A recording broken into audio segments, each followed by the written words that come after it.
दोस्तों MPPSC pre 2026 के लिए यदि आपको क्रैश कोर्स करना है और चीज़ों को क्लास में ही याद करना है तो इन वीडियो को लगातार देखें, जिसकी शुरुआत हम लोग आज भारतीय इतिहास से करने वाले हैं यूनिट 1। और इस भारतीय इतिहास में भी सबसे पहले हम लोग शुरू करेंगे प्राचीन भारत का इतिहास या एंशिएंट हिस्ट्री। तो सबसे पहले यदि आपको क्लास में ही याद करना है, चीज़ों को सरल बना के पढ़ना है, तो आप इन वीडियोस को लगातार जरूर देखें। सबसे पहले हम लोग इतिहास को 3 भागों में बांटकर पढ़ते हैं। प्राचीन भारत का इतिहास या एंशिएंट हिस्ट्री, चूंकि ये हमारी ऑनलाइन और ऑफलाइन दोनों मोड में क्लासेस चल रही है, जिसका बेनिफिट आपको ऑफलाइन मोड का भी मिल रहा है। जो लोग भी ये ऑनलाइन वीडियो देख रहे हैं तो यहाँ पे हमारे साथ काफी सारे बच्चे भी बैठे हुए हैं। तो सबसे पहले इतिहास को या हिस्ट्री को 3 पार्ट्स में डिवाइड करके पढ़ते हैं। First ancient history, second medieval और थर्ड वन मॉडर्न पीरियड। तो सबसे पहले तो मुझे ये बताएगा कोई कि एंशिएंट हिस्ट्री को किस तरीके से डिवाइड किया, या एंशिएंट हिस्ट्री को जो हम लोग लेके चलते हैं 712 एडी तक, तो वो किस बेस पर है, और 712 से लेके 1857 तक मिडाइवल, और इसके अलावा 1857 से लेकर 1947 तक हम लोग इसको मॉडर्न एज के रूप में लेकर चलते हैं। मतलब कुल मिला के कुछ इस तरीके से एंशिएंट ये स्टार्टिंग पीरियड से टिल 712 एडी, मिडाइवल या मध्यकालीन भारत का इतिहास फ्रॉम 1712 एडी टू 1857, और मॉडर्न पीरियड या मॉडर्न हिस्ट्री फ्रॉम 1857 टू 1947। कई बार इंटरव्यू में भी कुछ क्वेश्चन इस तरीके के पूछ लिए जाते हैं कि ये हमने किस बेस पर क्लासिफाई किया है, तो कई सारे छात्र इसको बोलते हैं कि टेन्योर के बेस पर। तो ये टेन्योर के बेस पर होता तो हम इसको राउंड फिगर में लेके चलते। 712 ही क्यों, हम इसको 700 ले लेते या 1000 ले लेते, लेकिन ऐसा क्यों किया गया है? क्योंकि इसमें कल्चरल चेंज हो रहे हैं। ये कल्चरल चेंज कैसे हो रहे हैं? एंशिएंट पीरियड में जैन धर्म, बौद्ध धर्म, हिंदू धर्म थे, जबकि 712 में 712 में फर्स्ट अरेबिक इन्वेटर आया, और ये पहला अरबी आक्रमणकारी था मोहम्मद बिन कासिम। तो चूंकि ये मुस्लिम था, तो यहाँ से जब वो यहाँ आए तो यहाँ से एक नए कल्चर या एक नई संस्कृति की शुरुआत हुई, जिसे हम इंडो इस्लामिक कल्चर कहते हैं। ये इंडो इस्लामिक कल्चर क्या है? भारतीय और इस्लामिक संस्कृति आपस में मिल गई। तो ये कब तक चलेगी? 712 से 1857। 1857 इसलिए क्योंकि ये जो पीरियड है इसमें एक बड़ा रिवॉल्यूशन हुआ था, एक 1857 की बड़ी क्रांति हुई थी, और इसके बाद एक मेजर चेंज आया, एक बड़ा परिवर्तन हुआ। जो मुगल बादशाह थे बहादुर शाह जफर, वो हार गए और उन्हें उठाकर रंगून में भेज दिया गया। यानी कुल मिलाकर मुगलों का शासन अंत हुआ और ब्रिटिश ने हमें पूरी तरह से गुलाम बना लिया। मतलब कुल मिला के हमारे जो अब प्रायोरिटी होगी मॉडर्न पीरियड में वो होगी स्वतंत्रता आंदोलन या इंडिपेंडेंस मूवमेंट। मतलब इस पूरे पीरियड में ये जो 3 पार्ट्स में डिवाइड किए हैं तो काफी सारे चेंजेस, मेजर चेंज देखने को मिलते हैं। आज हम लोग जो शुरुआत करने वाले हैं वो है एंशिएंट हिस्ट्री, और सबसे पहले इसका पीरियड वैसे तो इंडस वैली सिविलाइजेशन से शुरू होता है, सिंधु घाटी सभ्यता से शुरू होता है, लेकिन सबसे पहले हम एक छोटा टॉपिक पढ़ेंगे, भारतीय इतिहास को जानने के स्रोत। और ये जो स्रोत या ये जो भी हम सोर्स पढ़ने वाले हैं, इन सब का जो पॉइंट्स है वो सारे आपको आगे रिपीट भी होंगे, क्योंकि हम कहाँ तक के सोर्स पढ़ रहे हैं, काफी आगे तक के। तो भारतीय इतिहास को जानने के स्रोत को हम 3 पार्ट्स में डिवाइड करते हैं। फर्स्ट इज साहित्य या लिटरेचर, दूसरा विदेशियों का आगमन, अराइवल्स ऑफ फॉरेनर्स, एंड पुरातात्विक या आर्कियोलॉजिकल सोर्स। आर्कियोलॉजिकल का मीनिंग आपको मत पता होगा कि जो चीज खुदाई में मिलती है उन सबको हम बोलते हैं पुरातात्विक, जैसे अभिलेख या इंस्क्रिप्शंस, इसी तरह शिलालेख या रॉक एडिक्ट्स, पत्थरों पे जो कुछ लिखवाया गया है, स्तंभ लेख या पिलर एडिक्ट्स, खंभों में जो लिखवाया गया, और कॉइन्स। और इनके बारे में अभी हम लोग सब पढ़ेंगे कि कौन सा कॉइन कहाँ से मिला है, कौन सा इंस्क्रिप्शन कहाँ से है, और इसके अलावा ये किसने लिखवाया। तो कुछ चीजें हमें ट्रिक की जरूरत भी पड़ती है, क्योंकि कितना भी पढ़ ले जब 4 ऑप्शन आते हैं तो काफी कंफ्यूजन होता है। और अब तो एक नया पैटर्न भी आ चुका है, माइनस मार्किंग। तो यहाँ पर तो अब रिस्क लेने वाली गुंजाइश नहीं है कि बस अब अपन ने अक्कड़ बक्कड़ बम्बे को वो कर दिया, या फिर हमने जय श्री राम बोला या जय बजरंगबली बोला और 4 ऑप्शन में से तुक्का लगा दिया। अब ऐसा कुछ नहीं होने वाला है। अब तो आपको जो सटीक पता है वही आप आंसर पिक करोगे, और उसके लिए आपको सटीक पता होना चाहिए। और इसके लिए हमें किसकी जरूरत पड़ती है? छोटी छोटी ट्रिक्स। तो दोस्तों काफी मजा आएगा, पूरी हिस्ट्री आपको क्लास में ही याद हो जाएगी, लगातार बने रहिए। तो इनको हम लोग 1 बाय 1 पढ़ेंगे। अब इसके बाद आते हैं हम लोग साहित्य या लिटरेचर। ये जो लिटरेचर है, साहित्य, ये दो प्रकार के लिखे हुए हैं, धार्मिक मीन्स रिलीजियस और धर्मेतर मीन्स नॉन रिलीजियस। अब इसको अधार्मिक मत बोल दीजिएगा, अधार्मिक का मतलब होता है धर्म के विरुद्ध, लेकिन धर्मेतर या नॉन रिलीजियस का मतलब होता है कि जो किताबें धार्मिक नहीं है, रिलीजियस नहीं है। इसका मतलब ऐसा थोड़ी है कि वो धर्म के विरुद्ध हो गई, इसका मतलब है कि वो धर्म से रिलेटेड नहीं है। जैसे कौटिल्य की अर्थशास्त्र, ये बुक जो है वो पॉलिटिक्स और एडमिनिस्ट्रेशन से रिलेटेड है, ना कि इकोनॉमी, क्योंकि लोग इसको लगा देते हैं अर्थशास्त्र किस सब्जेक्ट की बुक है, तो ऑप्शन में अर्थशास्त्र भी दिया होता है, जबकि ये राजनीति और प्रशासन से रिलेटेड बुक है। तो ये धर्म से रिलेटेड बुक नहीं है, लेकिन इसका मतलब नहीं है कि यह धार्मिक किताब हो गई। तो कुल मिलाकर धर्मेतर का मीनिंग होता है जो रिलीजियस बुक्स हमको नहीं, हमारे पास नहीं है वे।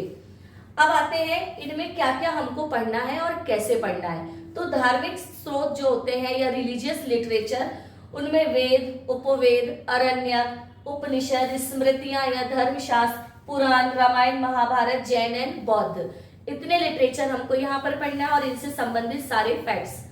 फिर धर्मेतर साहित्य, यहीं पर हम आपको बुक्स के नाम भी याद दिला देते हैं, करा देते हैं कि कैसे हमें इनकी किताबों को पढ़ना है, क्योंकि ये क्वेश्चन यहाँ पे जरूर आता है। अक्सर एग्जाम में आप देखोगे कोई ना कोई किताब जरूर पूछता है किसी भी एग्जाम में, चाहे आप एमपीपीएससी की तैयारी करें या एमपीएसआई की करें या यूपीएससी ही क्यों ना हो, एसएससी ही क्यों ना हो।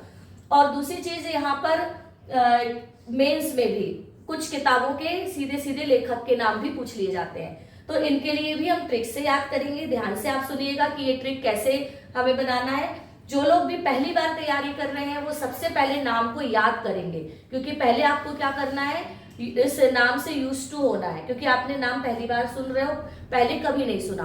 लेकिन जो लोग पहले से तैयारी कर रहे हैं या कर चुके हैं, लेकिन उनको ये बार बार भूल जाते हैं, 4 ऑप्शन में कंफ्यूजन हो जाता है, तो उनके लिए ट्रिक सीधे आपके काफी बेनिफिट आपको इससे मिलने वाला है। जैसे कौटिल्य की जो बुक है अर्थशास्त्र, ये सब जानते हैं, इसमें ऐसी कोई मतलब बड़ी प्रॉब्लम नहीं है। कौटिल्य को ही चाणक्य भी कहते हैं या विष्णुगुप्त के नाम से भी जानते हैं, और इसका सब्जेक्ट मैटर आपको बता दिया है, राजनीति और प्रशासन, पॉलिटिक्स एंड एडमिनिस्ट्रेशन। फिर है मुद्रा राक्षस, इसके लेखक हैं विशाख दत्त, विशाखा दत्त भी सही है, स्पेलिंग बस ए लगा हुआ है, कोई ऐसी प्रॉब्लम नहीं है प्रोनाउंसिएशन में, और बहुत इजी तरीके से याद कर सकते हैं। राक्षसों के दांत कैसे होते हैं, बड़े बड़े। तो मुद्रा राक्षस के लेखक कौन होंगे, विशाख दत्त, क्योंकि ऑप्शन में ये सारे नाम होंगे, विशाख दत्त भी होगा, शूद्रक भी होगा, दंडी भी होगा, पाणिनि भी होगा, और हम यही कंफ्यूज हो जाते हैं कि कौन से बुक के लेखक कौन है। शायद यहाँ पे जो लोग बैठे हुए हैं और ऑफलाइन मोड में, आई थिंक समझ में आ रहा होगा, कोई प्रॉब्लम नहीं हो रही होगी। तो मुद्रा राक्षस, विशाख दत्त। फिर आते हैं मृच्छ कटिकम शूद्रक, थोड़ा इसको हम लोग एक कोरिलेट कर रहे हैं, बस याद ध्यान रखिएगा, हम लोग जातिवाद को नहीं मानते हैं, सिर्फ याद करने के लिए ट्रिक बना रहे हैं। ये जो मृच्छ कटिकम शब्द दिया हुआ है, ऐसा लग रहा है थोड़ा मलिच्छ टाइप का कोई वर्ड है, और शूद्र को कई लोग इसी तरह से समझते हैं। हम लोग बार बार फिर से वही जातिवाद को नहीं मानते, सिर्फ याद करने की एक ट्रिक है। तो मृच्छ कटिकम को कैसे याद करोगे, शूद्रक से। फिर आते हैं अवंती सुंदरी, इसके लेखक कौन है, दंडी या दांडी, एक ही बात है, बहुत इजी ट्रिक है याद करने की, सुंदरियों को दंड दिया जाए, इससे तो सारी सुंदरियां भी याद कर लेंगी, और जितने लड़के बैठे हुए हैं वो तो और जल्दी खुश होकर याद कर लेंगे, सुंदरियों को दंड दिया जाए। फिर है अष्टाध्यायी पाणिनि, ये भी काफी फेमस बुक है, इसके बारे में भी अक्सर एग्जाम में पूछा जाता है। तो कुछ नहीं, अष्टाध्यायी मतलब ऐसा लग रहा है कोई धराशायी हो गया है और पड़ा हुआ है, तो पाणिनि और अष्टाध्यायी को कोरिलेट करें। वैसे जो पहले से तैयारी कर रहे हैं उनको इनमें दिक्कत नहीं होती, बस कुछ किताबों के लिए उनको ट्रिक की जरूरत होती है। फिर आते हैं भासव दत्तम भारवी, भासे भासव दत्तम भासे भारवी। पंचतंत्र विष्णु शर्मा, ये गुप्त काल में लिखी गई पुस्तक है, और बाइबल के बाद विश्व में दूसरी सबसे ज्यादा पढ़ी जाने वाली बुक कौन सी है, पंचतंत्र। तो इसके लेखक अक्सर एग्जाम में आते हैं, विष्णु शर्मा। फिर है राज तरंगिणी, ये भी सबको याद होती है, कलहड़। फिर भी यदि पहली बार तैयारी कर रहे हो तो इनको कैसे याद करना है, कुल्हड़, कल्हड़ से हम क्या याद करेंगे, कुल्हड़। आजकल डिस्पोजल की जगह लोग कुल्हड़ प्रिफर कर रहे हैं, और कुल्हड़ में हम चाय पीते हैं। वैसे तो तरंगे पानी में होती है, पर अपन चाय में भी तरंगे उत्पन्न कर देंगे। तो कुल्हड़ को किससे याद करेंगे, तरंग से। तरंग मीन्स वेव्स होता है, तो राज तरंगिणी। और इसमें कश्मीर राजवंश की जानकारी मिलती है, क्योंकि कल्हड़ महोदय जो थे वो कश्मीर के राजा या कश्मीर के राजवंश के दरबारी कवि या कोर्ट पोएट थे। फिर है विल्हण, विक्रमांक देव चरित। वी से विक्रमांक देव याद कर सकते हो, और विल्हण एक्चुअली विक्रमादित्य इतिहास में बहुत सारे हुए हैं। Vikramaditya first, second, third, fourth, fifth, sixth तक। तो एक्चुअली विक्रमादित्य सिक्स्थ के दरबार में थे विल्हण, उन्हीं की प्रशंसा में लिखी गई पुस्तक। पृथ्वीराज रासो, चंद्रवरदाई, अक्षय कुमार की सम्राट पृथ्वीराज तो सबने देखी होगी, जिन्होंने देखी है तो उनको तो रटने की जरूरत ही नहीं पड़ेगी। पृथ्वीराज रासो, चंद्रवरदाई, क्योंकि ये इनका कोर्ट पोएट था या दरबारी कवि था। फिर आते हैं पृथ्वीराज विजय, इसके लेखक है जैनक, और विजय और जय इस तरीके से कोरिलेट करिए तो आपको सारी किताबें याद हो जाएंगी। अब बचते हैं एक कालिदास, क्योंकि ये चंद्रगुप्त विक्रमादित्य के नवरत्न या 9 ज्वेल्स में से एक थे, और इनकी जो किताबें हैं सबने सुनी हुई हैं। जो 7 इनके ग्रंथ काफी महत्वपूर्ण हैं, इनमें सबसे पहले रघुवंशम, इसके अलावा कुमार संभवम, मालविकाग्निमित्रम, विक्रमोर्वशीयम,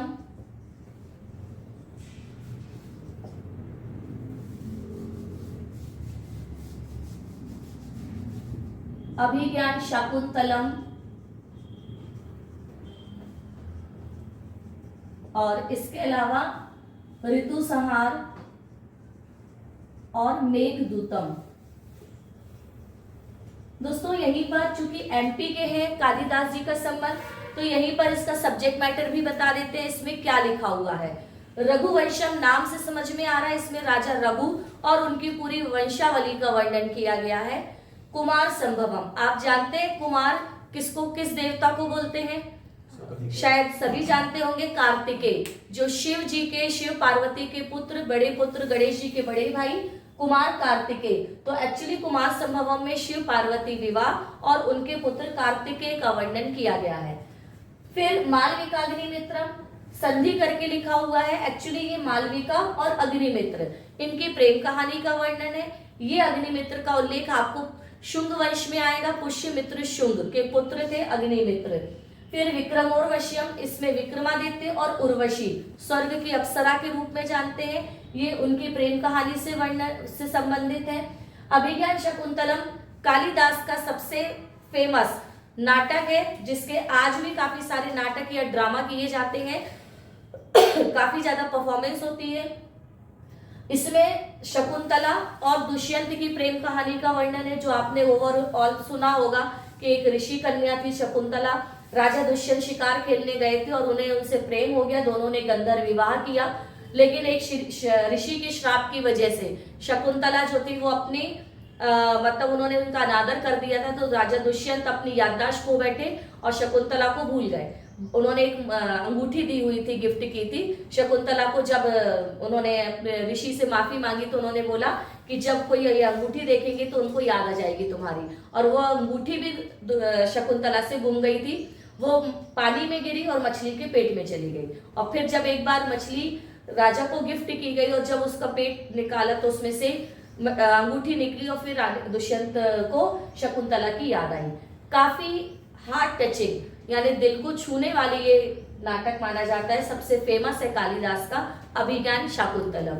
फिर है ऋतु संहार, इसमें प्रकृति का वर्णन है, नेचर से रिलेटेड है। ऋतु मतलब सीजन, तो इसमें ऋतुओं का वर्णन है, नाम से समझ में आ रहा है। फिर है मेघदूतम, मेघ का मतलब होता है बादल और दूत का मतलब क्या होता है, मैसेंजर। इसमें बादलों को दूत बनाकर भेजे जाने का वर्णन है। मतलब कालिदास ने ये बताया कि कोई प्रेमी अपनी प्रेमिका के पास किस प्रकार से बादलों को दूत बनाकर अपना संदेश या मैसेज भेजता है, और इसी में उन्होंने अमरकंटक का वर्णन किया है। क्योंकि एमपी से रिलेटेड जो भी एग्जाम है उसमें ये आते हैं क्वेश्चन कि कालिदास की किस पुस्तक में मध्य प्रदेश का वर्णन है या अमरकंटक का उल्लेख है।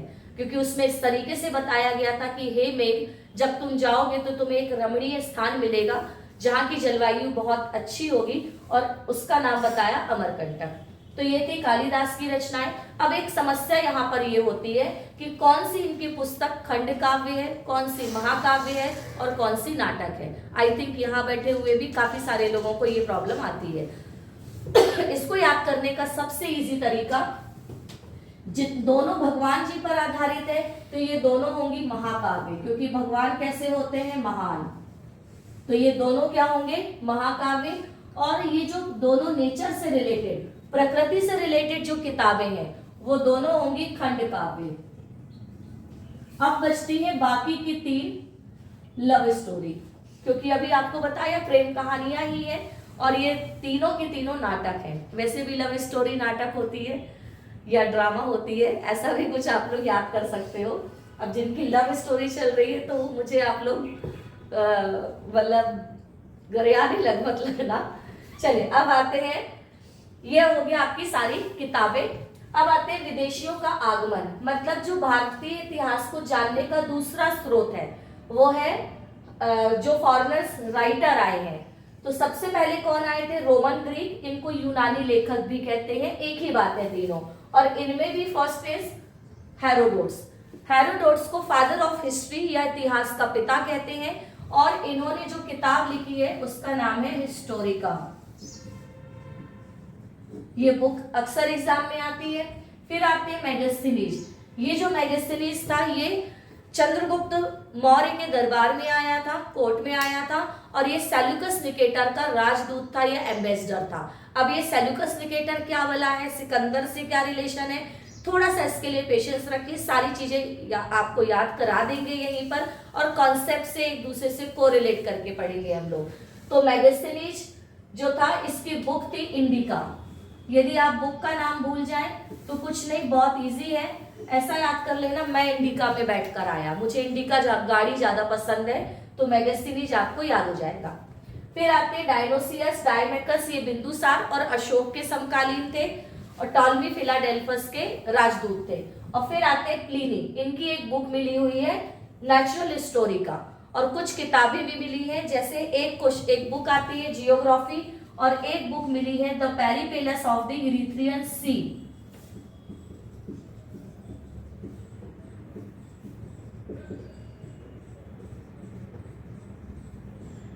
और इसमें बंदरगाहों का वर्णन है, बहुत इजी है। सी मीन्स कौन सा वाला सी है, समुद्र वाला। तो चूंकि इसमें सी वर्ड आ रहा है, समुद्र आ रहा है, तो स्वाभाविक है इसमें किसका वर्णन होगा, बंदरगाह। ये एक बार क्वेश्चन आ चुका है, यूपीएससी में भी आया हुआ क्वेश्चन है। द पेरिपेलस ऑफ द इरिथ्रियन सी, मतलब ये बुक का नाम दिया था, इसमें से किस बुक में समुद्री बंदरगाहों का उल्लेख मिलता है। तो ये हो जाएगा आपको इनकी जितने भी रोमन ग्रीक लेखक थे।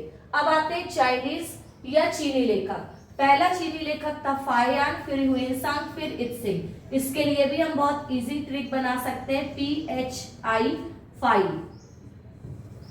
कुछ ऐसे याद कर लीजिएगा। फर्स्ट कौन होगा, फाहियान। ये चंद्रगुप्त विक्रमादित्य के दरबार में आया था, और इसने मालवा की जलवायु को भारत की सर्वश्रेष्ठ जलवायु कहा। चूंकि एमपी के पॉइंट ऑफ व्यू से कनेक्टेड है, तो ये काफी इंपॉर्टेंट फैक्ट है कि किसने मालवा की जलवायु को श्रेष्ठ जलवायु कहा था, तो वो कौन था, फाहियान। फिर आते हैं ह्वेनसांग। ये जो ह्वेनसांग था, दूसरा चीनी यात्री, ये हर्षवर्धन के टाइम पर आया। अब हर्षवर्धन क्या बोला है ये अपन आगे पढ़ने वाले हैं, तो फिलहाल इतना जानिए। ह्वेनसांग भारत में कई वर्षों तक रहा, और इसने नालंदा विश्वविद्यालय में अध्ययन भी किया था। और चूंकि ये कई सालों तक भारत में रहा, लगभग 12 से 15 साल तक, तो स्वाभाविक है ये साउथ इंडिया तक की यात्राएं भी करेगा। समझकर पढ़ने का फायदा ये होता है कि इनकेस कोई फैक्ट आपको याद नहीं आ रहा है, तो आप उन 4 ऑप्शन में से लॉजिक लगाकर लगा सकते हो कि ह्वेनसांग ही सबसे ज्यादा टाइम पर रहा, तो वही सबके दरबार में जाकर वहां पर जो है वो यात्रा भी करेगा। फिर आते हैं इत्सिंग। तो ये 3 थे चीनी यात्री। फिर आएंगे अरेबिक या अरबी। तो इनमें पहला अरबी यात्री सुलेमान 900 के आसपास आया था।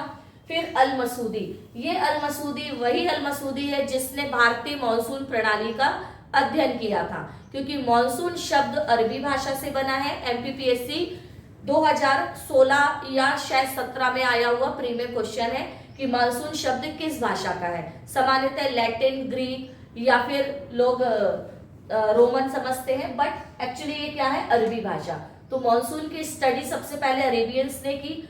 तो पहला अरबी जो अल-मसूदी आया था उसने भारतीय मानसून प्रणाली का अध्ययन किया था।